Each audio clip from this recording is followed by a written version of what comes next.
성도들에게 굉장히 중요합니다. 내가 예수 그리스도를 믿어서 구원을 얻었다는 확신은 우리의 삶을 견고하게 하고 또한 강력하게 해줍니다. 성도는 날마다 자신의 신앙에 대한 바른 확신을 가지고 있어야 합니다. 또한 그 확신 속에서 살아가야 한다는 것이죠. 동시에 그 확신은 날마다 성찰과 점검이 필요합니다. 확신이라는 것은 자신의 개인의 신념이나 주관 또는 사상에 근거한 것이 되어서는 안 된다는 거죠. 성도의 확신은 주관적인 확신이 아니라 성령에 근거한 객관적이고 또 하나님께서 들려주시는 말씀해 주시는 내적인 확신을 말하고 있습니다. 그러므로 이 확신은 자기 주관적인 확신 또는 신념과는 전혀 다른 모습을 띠고 있습니다. 믿음과 구원의 도에 관해서 확신이 없는 신자도 문제지만 또한 동시에 확신이 강한 자도 종종 문제가 될 때가 있습니다. 확신이 없는 자는, 신앙생활에 있어서 확신이 없는 자는 믿는 바에 대해서 실천이 없다는 거죠. 그래서 늘 어정쩡한 자세로 믿음 생활을 합니다. 구원의 도에 대해서는 듣고 배워서 잘 압니다. 그에 관한 지식은 가지고 있습니다. 하지만 확신이 없기 때문에 자기가 배운 지식에 대해서, 도에 대해서 행동으로 옮기지 못한다는 데 있습니다. 또한 누군가에게도 표현하거나 실천할 수가 없습니다. 자기 자신도 확신하지 못하기 때문에 실천하고 표현한다는 게 부담이 되고 또 마치 불편한 옷을 입는 것 같은 그러한 것이 되고 만다는 겁니다. 또한 확신이 있으나 성령께서 주신 확신이 아닌 이 개인적인 확신, 그리고 개인의 신념에 근거한 확신은 확신이 없는 것보다 더 위험할 때가 많습니다. 그들은 자신의 확신에 너무 도취한 나머지 믿음을 성찰하거나 점검하지 않는다는 데 있습니다. 이런 자들 중에는 교회에 오래 다니는 사람들 중에 발견될 때가 있습니다. 그들은 오랜 신앙생활이나 또는 개인적인 체험을 통해서 자기 자신이 가지고 있는 믿음과 구원의 도에 관해서 절대로 확신이 흔들리지 않습니다. 흔들리지는 않는데 문제는 도리어 그로 인해서 영적인 교만이 나타나고 변화되지 않고 또한 그런 부주의로 말미암아 열매 없는 신앙 그리고 게으름들이 나타나는 경우가 많다는 거죠. 강한 확신이 사단의 하수인과 같이 만들어버려서 절대 확고한데 하나님의 말씀에 따라서 순종하지 못하고 변화되지 못하고 그리고 실천하지 못하는 그러한 알맹이가 없는 바깥 껍데기만 견고한 확신으로 변질된 가능성이 많다는 겁니다. 하지만 참된 확신이라는 것은 이러한 신념이나 구원에 관한 확정을 말하고 있는 것이 아닙니다. 참된 확신은 뭐냐 하면은 참된 확신은 언제나 견고함과 동시에 자기 자신에 대한 성찰과 점검이 날마다 있는 것을 말합니다. 나는 구원받았다가 아니라 나 같은 자도 구원해 주셨다 라는 태도를 가지고 살아간다는 거죠. 또한 참된 확신은 늘 우리에게 의심하게 합니다. 우리가 잘 구분해야 되는 것은 믿지 않기 위해서 하는 의심과 믿는 바에 대한 더 깊은 확신을 위한 의심은 다른 것입니다. 전자는 사단이 주는 의심이지만 후자는 성령께서 우리를 점검케 하는 확신입니다. 의심입니다. 그러므로 신자는, 바른 확신을 가진 신자는 늘 의심합니다. 내가 정말 제대로 된 신앙생활을 하는지, 내가 바른 믿음을 견지하고 있는지를 항상 의심하는 것이 바른 신자의 태도라는 거죠. 성령은요, 우리를 의심케 합니다. 우리가 진정 하나님의 자녀로 합당한 삶을 살아가는지를 합당케 그런지 아닌지를 계속 성찰하고 고찰하게 한다는 거죠. 성령께서 주시는 의심은 우리에게 참으로 필요한 겁니다. 어떤 사람은 의심이라는 그 말 자체에만 지레 겁을 먹고 의심한다는 것 자체가 마치 불신 또는 믿음 없는 그러한 마음이라고 생각하고 의심하지 않고 무조건 믿고 확신을 붙이기려고 합니다. 하지만 그렇지 않다는 거죠. 확신이 강하면 강할수록 의심은 더 강해져야 되고 깊어져야 합니다. 그래서 자신이 믿음에 도에서 틈이 생기지 않는지, 그 믿음에서 내가 다른 길로 방향을 바꾸고 있지는 않는가를 늘 성찰해야만이 그 확신은 참된 확신이 된다는 거죠. 그리고 세 번째, 참된 확신의 특징은 확신을 가진 자는 죄와 더불어 동행하지 않는다는 데 있습니다. 참된 확신을 가진 자는 죄 가운데 살면서 그 확신을 소유할 수 없습니다. 이것은 불가능하다는 거죠. 죄가 있는 곳에는 반드시 구원의 확신이 감소되고 또 감퇴되고 무너지고 사라지게 되어 있습니다. 그러므로 누군가가 확신은 강한데 생활이 문란하거나 변덕스럽고 무질서하고 충성스럽지 못한 자가 있다면, 그런 삶을 나타내면서도 확신에 대해서 늘 주장하는 자가 있다면 그 확신은 개인의 신념일 가능성이 많다는 거죠. 아무리 그들이 확신에 대해서 말해도 죄는, 참된 확신은 죄와 함께 동행할 수가 없습니다. 불가능하다는 거죠. 우리는 믿음으로 말미암아 구원을 얻었습니다. 다시 말하면은 확신으로 여러분이 구원을 얻은 것은 아닙니다. 성경은 우리에게 믿음으로 말미암아 구원을 받았다고 합니다. 하지만 참된 믿음은 우리에게 참된 확신을 동반케 한다는 것입니다. 종종 믿음은 있지만 확신이 없어서 낙심하고 좌절하고 또 그것 때문에 실족하는 신자들도 있습니다. 하지만 참된 믿음은 사람에게 온전한 확신을 준다는 것을 우리는 믿어야 합니다. 그리고 우리에게 종종 실족하고 낙심하고 좌절하는 그 늪에서 믿음이 있는 자, 참된 믿음이 있는 자는 거기에서 건져냄을 받고 확신 가운데 설 줄 믿습니다. 평생 신앙생활을 하면서 확신이 없다, 내가 예수를 믿으면서 하나님께서 나에 대한 구원의 확신이 없다, 그런 참된 확신이 없다면 우리는 다시금 근원부터 돌이켜 내가 믿는 바를 점검해야 한다는 거죠. 다시금 성찰해야 한다는 거죠. 사랑하는 믿음의 성도 여러분, 우리가 바른 믿음과 바른 확신 위에서 여러분 서시기를 바랍니다. 그런 바른 믿음과 확신 속에서 여러분들이 담대하게 나아가시기를 바랍니다. 또한 그 확신이 변질되지 않도록 날마다 여러분을 성찰하십시오. 말씀으로 성찰하시고 기도로 깨어 있으시기를 바랍니다. 참된 확신은 기도 가운데 생깁니다. 그러므로 기도하지 않는 자는 확신을 누리지 못할 때가 많다는 거죠. 그래서 확신은 기도와 굉장히 상관관계가 깊습니다. 오늘 성경 본문에 보면은요, 베드로는 주님을 절대 버리지 않을 거라고 말했습니다. 장담했죠. 하지만 우리는 오늘 성경 본문을 통해서 알듯이 그의 확신이 순식간에 무너지는 것을 우리가 볼 수 있습니다. 그러면 베드로가 예수님께 말한 그 고백은 거짓말이었을까? 아닙니다. 베드로는 정말 진심으로 주님을 버리지 않으려고 했습니다. 그는 주님을 버릴 생각이 없었습니다. 하지만 결과적으로 보면은 그는 3번이나 주님을 부인하고 만다는 거죠. 우리도 하나님에 대한 사랑이 없지 않습니다. 여러분도 하나님을 위해서 모든 것을 다 할 수 있을 그런 마음을 가진 사람들이란 것을 알고 있습니다. 하지만 베드로도 우리와 같았다는 겁니다.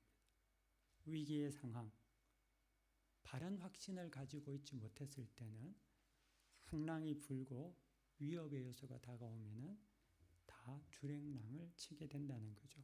그렇기 때문에 우리는 견고한 반석 위에 바른 믿음의 확신을 소유해야 한다는 거죠. 왜 베드로는 그렇게 무너질 수밖에 없었을까요?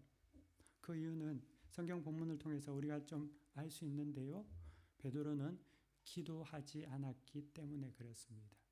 그 당시에는 베드로가 아직까지 깨어 있지 못했기 때문에 그랬다는 거죠. 그렇기 때문에 그의 확신은 그냥 호언장담이 되고 말았다는 겁니다. 이후에 사도행전에 보면은 베드로가 오순절 때 성령 강림을 통하여서 기도할 때 성령을 부여받고 성령이 임하여서 하나님의 뜻을 깨닫고 온전한 믿음의 반석 위에 섰을 때 그는 어떻게 됐습니까? 예루살렘 성전으로 나가서 전도하고 회개케 해서 3,000명이나 되는 사람이 예수를 믿게 합니다. 3,000명을 회개케 한다는 거죠. 기도하고 깨어날 때 온전한 확신을 가진다는 거죠. 하지만 오늘 본문을 통해서 볼 때는 아직은 아닙니다. 아직까지 베드로는 하나님과의 예수님과의 그 영적인 세상 관계 속에서 아직까지 확신과 기도의 관계를 잘 모르고 있었다는 거죠. 그래서 기도해야 합니다. 오늘 성경 본문 31절 그리고 50절을 보시기 바랍니다. 31절에 보면은 이렇게 베드로가 이야기하죠. 베드로가 힘있게 말하되 내가 주와 함께 죽을지언정 주를 부인하지 않겠나이다 하고 모든 제자도 이와 같이 말하니라. 이렇게 모든 제자와 베드로가 힘써 한 목소리로 주님 앞에 말합니다. 그런데 성경 본문 50절 보면은요. 이 말이 무색할 정도로 제자들이 다 예수를 버리고 도망하니라 라고 증거하고 있습니다. 그럴 때도 확신은요. 상황이 바뀌고 감정이 달라지고 불안이 엄습하면 무너지고 맙니다. 이는 모래성에 세운 탑과 같이 무너지게 되어 있다는 거죠. 왜 수많은 믿음의 성도들이 하나님을 사랑하는 자들이 하나님 앞에 간절히 바라는 자들이 고난과 또 시험과 또 위기의 순간에 하나님 앞에 온전히 매달리지 못하고 하나님을 의지하지 못하고 우상하게 절하고 사람을 의지하고 물질에 매여 살겠습니까? 그들이 특별하게 신앙적인 문제가 많아서 하나님을 사랑하지 않아서 아니라는 거죠. 그들도 하나님을 사랑합니다.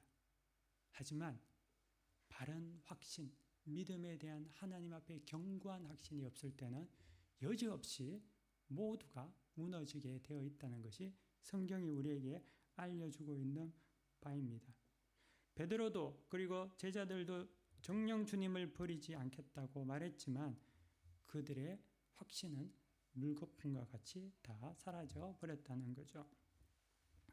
37절, 38절 여러분 우리 함께 읽겠습니다. 37절, 38절 한 목소리로 함께 읽겠습니다. 시작. 돌아오사 제자들이 자는 것을 보시고 베드로에게 말씀하시되 시몬아 자느냐 내가 한 시간도 깨어 있을 수 없더냐 시험에 들지 않게 깨어 있어 기도하라 마음에는 원이로되 육신이 약하도다 하시고 아멘. 예, 마음에는 원이로되 육신이 약한 겁니다. 우리의 이 육신, 이 껍데기의 육신은 하나님께서 우리에게 주시는 하나님의 뜻을 따라가기보다는 우리가 편한, 우리가 원하는 욕망에 따라 살아가기를 갈망하는 그러한 것입니다. 이것은 우리의 원죄로 말미암아 우리 죄로 말미암아 타락하고 난 이후부터 생겨난 안타까운 현실이지요. 그렇기 때문에 이 육신을 하나님 앞에 기도함으로 영으로 깨어서 제어하지 않으면은 아무리 마음의 원이더라도 이룰 수가 없다는 겁니다. 그래서 주님은 깨어서 기도해야 된다. 네가 정녕 나를 부인하지 않겠다고 말하더라도 네 육신의 그 고백으로는 나를 따라올 수 없다라고 분명하게 말씀하고 계신다는 거죠. 주님께서 올라가신 산은 우리가 예루살렘 근처에 있는 감람산이라고 하는 곳입니다. 이 감람산은 올리브산이라고도 이야기합니다. 이 감람나무가 올리브 나무니까요. 또한 이 겟세마네라는 곳은 이 뜻이 어떤 뜻이냐면은 올리브 기름을 짜는 틀이라는 의미를 가지고 있는 것입니다. 그래서 우리가 물레방앗간이 있는 같이 이 겟세마네는 올리브산에 있는 기름을 짜는 틀이 있는 그곳을 말하고 있습니다. 겟세마네는 주님에게는 굉장히 익숙한 곳이었는데요. 그곳은 주님께서 늘 기도하러 가시는 기도의 처소였습니다. 주님은 예루살렘에 가실 때마다 겟세마네에서 기도하셨고 제자들과 그곳에 가셔서 기도함으로 하나님과 깊은 영적인 교제를 나누셨습니다. 그렇게 기도하셨던 장소에서 주님은 이제 내일 죽음을 맞이하며 마지막 기도를 동일한 장소에서 드리고 있는 거죠. 우리도요, 사람들도 보면은 교회에 오면은 항상 앉는 자리가 정해져 있지 않습니까? 특별히 교회에서 정해주는 자리가 없다 하더라도 여러분들이 교회에 오면은 앞자리 앉는 사람은 앞자리, 뒷자리 앉는 사람은 뒷자리, 좌측에 앉는 사람은 좌측. 여러분들이 앉는 자리들이 거의 바뀌지 않습니다. 왜 그럴까요? 왜 그러냐 하면은 익숙함 때문이죠. 항상 내가 있는 곳, 익숙한 곳에서 우리는 심리적인 평안을 누립니다. 반면에 익숙하지 않는 곳에 가면은 사람은 평안함을 느끼지 못하고요. 또 그것 때문에 불안함을 느끼고 또한 집중하지 못하고 그런 어떤 일들이 일어납니다. 항상 앞자리에 앉다가 뒷자리에 가면 왠지 좀 불안하고 뭔가 좀 어색하고 이 자리 저 자리 그럴 수 있다는 거죠. 예수님의 기도의 처소는 수시로 바뀌지 않았다는 데 있습니다. 주님은 기도할 때 늘 기도하는 곳에서 기도하셨습니다. 겟세마네. 주님은 이곳에서 항상 기도하셨다는 거죠. 이것은 무엇을 말하냐 하면은 하나님과의 교제는 아무 곳에서나 할 수 있는 것이 아니라는 겁니다. 하나님께서 구약시대 이스라엘 백성에게 성막을 지으시고요. 솔로몬 시대에는 성전을 만드셨습니다. 그리고 그곳에서 내가 너희를 만나겠다라고 말씀하셨는데요.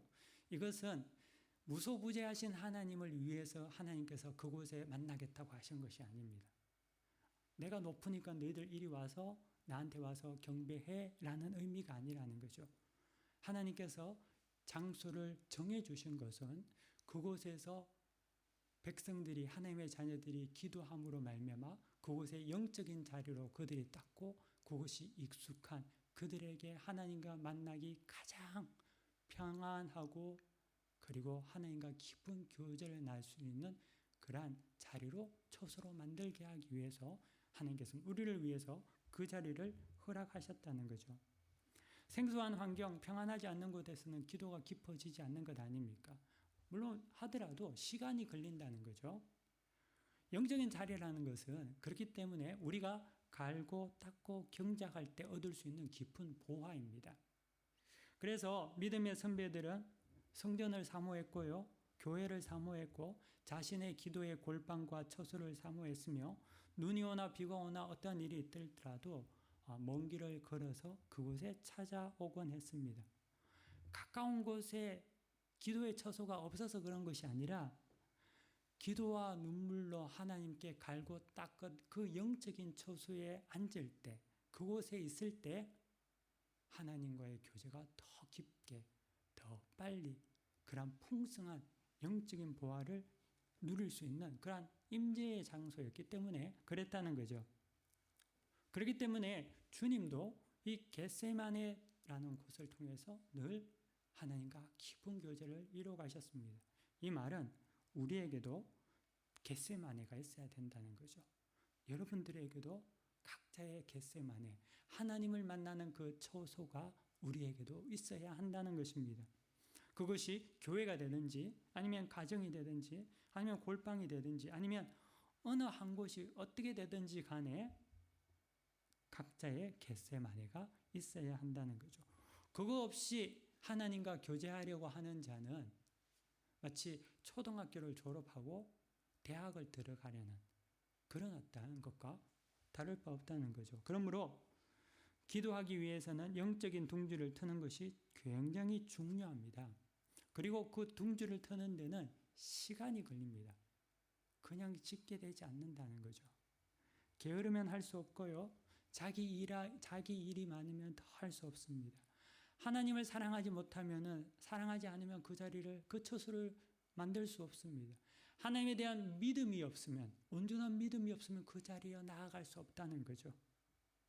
단발적으로 몇 번은 가서 기도할 수 있지만 또 그 자리를 찾아오지 않게 되므로 그 자리는 폐허가 되고 맙니다. 그래서 일회성 기도의 떠돌이가 되고 만다는 거죠. 늘 하나님의 음성을 진실로 온전히 듣지 못하고 급할 때 한 번에 들으려다 보니까 기도는 하는데 주의 음성을 듣는 것이 아니라 어둠의 영의 사단의 음성을 듣고 그것을 따라 행하다 보니까 기도하고도 일이 망치고 기도하면서도 응답이 없고 기도하면서도 자기 생각과 고집대로 믿음 생활을 하게 된다는 거죠. 실패하게 된다는 거죠. 하지만 주님을 보십시오. 주님은 습관을 따라 기도하셨습니다. 그리고 겟세마네가 그곳 주님의 영혼의 처소였고 늘 기도하신 곳이죠. 그곳에서 구속의 십자가를 주님은 결단하시고 하나님의 말씀에 순종함으로 자기 자신을 드리게 된다는 거죠. 이만큼 그 기도의 처소 겟세마네는 중요하다는 거죠. 그러므로 오늘 이 겟세마네에 대한 우리에게 주시는 하나님의 메시지는 우리 자신의 겟세마네를 가꿔야 한다는 겁니다. 그것이 황폐해지지 않도록 그것을 만들어야 한다는 거죠. 그것만이 우리를 참된 확신 속에 우리를 붙잡는 그러한 중요한 요소가 되는 거죠. 여러분, 지금이 11월 셋째 주 아닙니까? 이제 한 주 정도가 지나면은 이제 2020년 새로운 한 해가 시작이 될 겁니다. 2020년 새해 여러분의 소원과 꿈이 있습니까? 어떤 것입니까?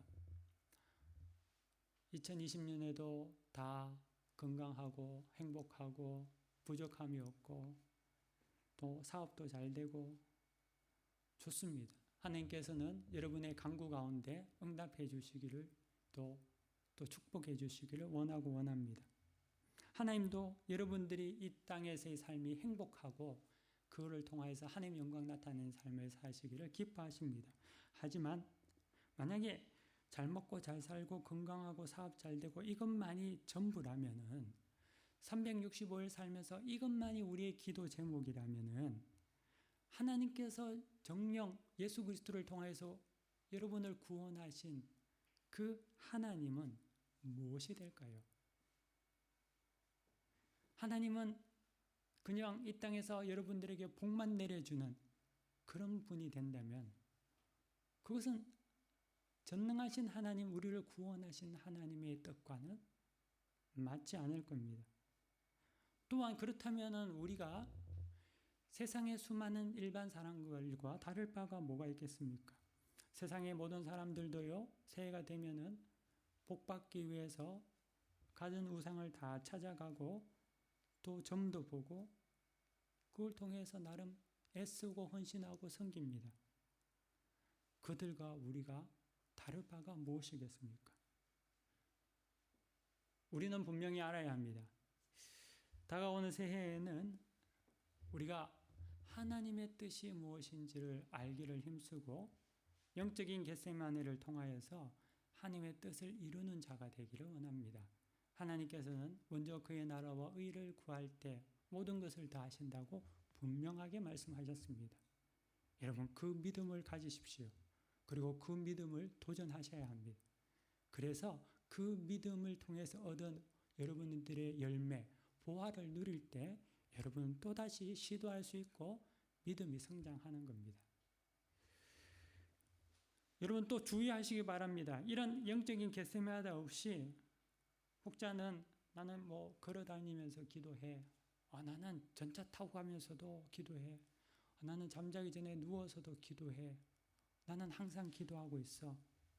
하지만 그런 기도는 겟세마네의 기도가 있는 상태에서 붙는 플러스 알파로서의 하나님께서 주시는 은혜인 거지 없는 상태에서 걸어다면서 기도하고 밥 먹으면서 기도하고 자기 전에 누워서 기도하고 그것은 어불성설이라는 거죠. 그건 공허한 메아리라는 거죠. 그렇게 하나님이 우리 가운데 그런 불성실 가운데 우리에게 나타나지 않으신다는 거죠. 그것은 영적인 게으름이 되게 되고 또 기도하지 않는 자가 합리화할 때 그런 말을 사용할 수 있다는 겁니다. 우리 자신은 자꾸만 우리를 점검해야 합니다. 내가 하나님의 뜻을 따라가려고 하는지 아니면 내 육신의 소욕을 따라가기 위해서 자꾸 합리화를 하려고 하는지를 분명히 우리는 자신을 늘 하나님 말씀 가운데 깨어있도록 성찰해야 한다는 거죠. 두 번째 성경 본문 33절과 34절에 보시기 바랍니다. 33절, 34절 우리 한 목소리로 다 같이 읽겠습니다. 시작. 베드로와 야고보와 요한을 데리고 가실새 심히 놀라시며 슬퍼하사 말씀하시되 내 마음이 심히 고민하게 죽게 되었으니 너희는 아멘. 주님께서 오늘 이 본문에 보시면 주님께서 놀라시고 슬퍼하시고 심히 고민하여 죽게 될 정도가 되었습니다. 왜 주님은 이렇게 연약하실까요? 왜 주님은 담대하지 못할까요? 주님께서 지금 십자가의 고난을 무서워해서 벌벌 떨면서 그 십자가를 지기 싫어서 그 아픈 고통을 참기 힘들어서 떨고 계시는 걸까요? 그래서 주님이 지금 성경 본문에 말씀하시는 것이 심히 놀라시고 슬퍼하시며 마음이 심히 고민하여 죽게 되었을까요? 근데 주님은 십자가의 고난이 무서워서 지금 놀라시고 고민하시고 또한 아파하신 게 아닙니다. 주님은 고통과 두려움과 육신의 죽음에 따른 그것을 인해서 울부짖는 것이 아닙니다. 제발 이 잔을 피하게 해달라고 하는 것이 아니라는 거죠.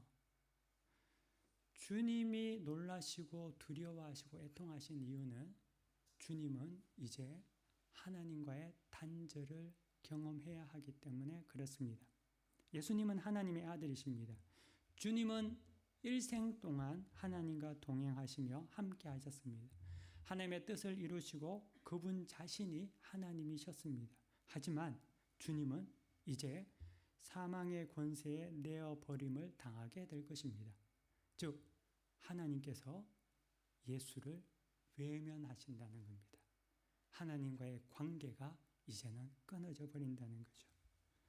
주님은 인류의 죄를 대속하기 위해서 하나님께 버림을 받아야 했습니다. 철저하게 하나님이 그의 얼굴을 숨기시고 외면하시고 버림당하는 그 때가 주님에게 다가옵니다. 하나님과의 연합의 깨어짐은 하나님과의 단절이 생기는 그 순간 그 단절은 주님에게는 두려움이며 말할 수 없는 놀람이었습니다.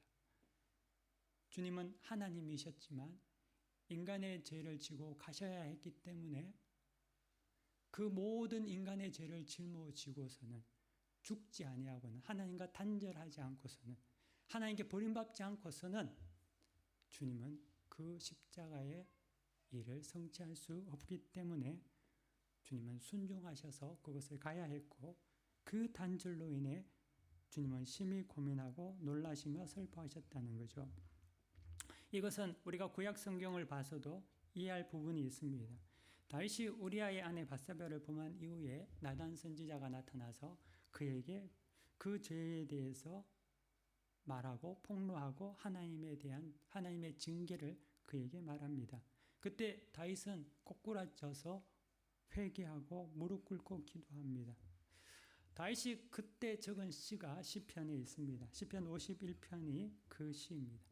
근데 다윗이 그 시편 51편 우리아의 아내 밧세바를 범했을 때 그가 하나님 앞에 애통해하며 기도한 그 기도의 내용에 보면은 다윗이 무엇을 가장 두려워했는지를 보여주는 대목이 있습니다. 그것은 시편 51편의 11절에 보면은 이렇게 적혀 있습니다. 나를 주 앞에서 쫓아내지 마시며 주의 성령을 내게서 거두지 마옵소서. 다윗이 그렇게도 두려워하고 애통한 것은 하나님 앞에 징계를 받아서 자기가 죽거나 아니면 자기 가족이 몰살을 당한다든지 아니면 나라가 뺏겨서 적에게 자기가 완전 죄인의 신분으로 죄수의 신분으로 끌려가는 것을 두려워하며 기도하며 애통해야 하지 않았다는 겁니다. 다윗이 애통한 것은 내 죄로 말미암아 하나님이 나에게 성령을 거둬서 나와 더 이상 하나님과의 관계가 단절되는 것을 그는 두려워했다는 거죠. 자신의 죄로 인하여서 주의 성령이 그에게서 떠나는 것을 그는 두려워했습니다. 더 이상 하나님의 임재가 없는 것, 하나님께서 나와 함께 하지 않는 것, 이것이 그에게는 두려운 것이었죠. 그래서 애통하며 간구했다는 거죠. 주님의 놀람과 주님의 슬픔도 아픔도 이것입니다. 하나님의 아들 예수에게는 이는 죽음보다 더 심한 고통이며 두려움이었습니다. 하지만 그래야만 했습니다. 인류의 죄를 대신 속죄하기 위해서는 주님은 우리 대신에 버림받아야 했습니다. 사실 우리가 버림받아야 되거든요. 우리가 죄값을 치러야 하는데 주님이 대신 죄값을 치러야 했습니다. 그렇기 때문에 주님은 우리 대신에 하나님 앞에 버림받고 외면당한 채 십자가 선상에서 하나님 아버지를 부르고 불렀지만 외면당한 채 우리 죄를 지고 돌아가셨다는 거죠. 주님은 하나님의 뜻에 순종하며 버림받기를 결단하신 거죠. 사랑하는 성도 여러분, 우리는 하나님과의 단절에 대해서 애통해 합니까? 우리는 슬퍼할까요? 혹시 우리는 하나님이 너무 가까이 있으면 좀 불편하게 느끼지 않을까? 하나님이 나를 이렇게 관찰하시는 것에 대해서 좀 주님 좀 떨어져 계시면 좋겠습니다. 이렇게 생각하지는 않습니까? 간섭하시는 하나님, 그 하나님이 내심 불편해서 애써 외면하려고는 하지 않는지, 죄를 지을 때마다 문득문득 떠오르는 하나님의 말씀, 하나님의 양심을 통해서 주시는 그 말씀 때문에 우리는 불쾌하게 느끼지 않는지, 만약에 그렇다면 그 사단이 주는 마음에서 벗어나시기를 축원합니다. 주님은 하나님과의 단절을 두려워하셨습니다. 하지만 사단은 하나님과의 단절을 부추기고 그것을 조장합니다.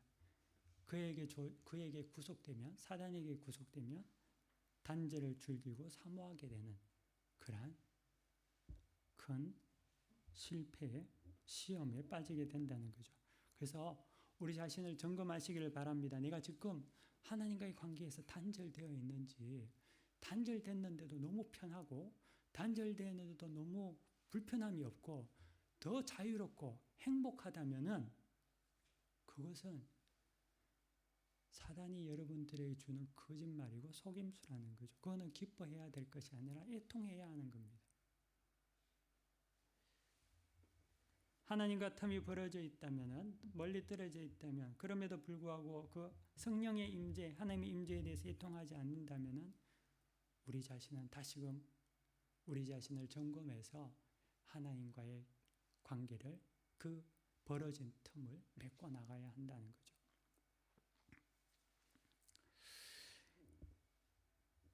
기도의 마지막은 주님께서 말씀하신 것 같이 나의 원대로 마옵시고 아버지의 원대로 하옵소서라는 겁니다. 오늘 본문 36절에 여러분 보시기 바랍니다.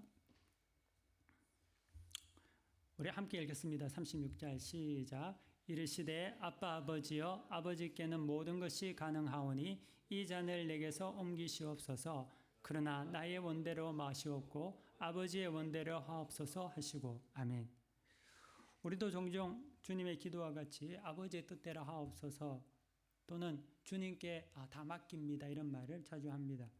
이 말은 굉장히 신령한 말같이 들립니다. 마치 내 자신을 모든 것을 죽이고 하나님께 온전히 맡겨드린다는 것 같이 들려지기 때문에 그렇죠. 하지만 이 신령한 말도 나의 영적인 게으름이나 영적 나태를 포장하기 위해서 사용하는 말이 될 수 있다는 것을 우리는 인지해야 합니다. 아버지의 뜻대로 하기 때문에 나는 뒤에 서서 아무것도 안 해도 된다라는 그러한 것이 될 수 있다는 거죠. 주님의 기도는 아버지의 원대로 하기 위해서 내가 십자가를 지고 그 길을 가겠다는 순종이었습니다. 이는 억지로 끌려가서 수동적으로 시키는 대로 십자가를 진다는 의미가 아니라 적극적으로 아버지의 뜻을 따라 내가 십자가를 지고 가겠습니다 라고 주님은 아버지의 뜻대로 하옵소서라고 했다는 거죠. 내 원대로 하지 마옵시고 아버지의 뜻대로 하옵소서라는 의미 속에는 피동적인 의미가 있는 것이 아니라 굉장히 적극적이고 그리고 내 자신의 자발적인 능동적인 힘을 포함한 의미가 내 원대로 마옵시고 아버지 원대로 하옵소서라는 거죠. 그러니까 우리 한국 사람이 많이 쓰는 말 중에 네 해, 난 안 해. 이게 아니라 내가 비록 내 뜻이 아니더라도 적극적으로 하나님의 뜻에 따라서 내 자신을 포기하고 따라가겠다라는 적극적인 십자가를 지겠다는 의미가 여기 있는 겁니다. 그래서 주님은 로마인에 의해서 유대인에 의해서 억지로 십자가를 짊어진 것이 아니고요. 그는 하나님의 말씀에 순종해서 인류의 죄를 온전히 순종함으로 지신 것입니다. 적극적으로 주님은 이를 행하셨다는 거죠. 아버지의 뜻대로 한다는 말은 적극적인 실천을 의미합니다. 이 주님께 맡긴다는 것, 하나님께서 하십시오.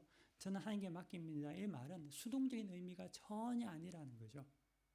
야고보 사도는요, 야고보서 4장 15절에서 17절까지 이렇게 정확하게 우리에게 말해주고 있습니다. 너희가 도리어 말하기를 주의 뜻이면 우리가 살기도 하고 이것이나 저것을 하리라 할 것이거늘 이제도 너희가 허탄한 자랑을 하니 그러한 자랑은 다 악한 것이라.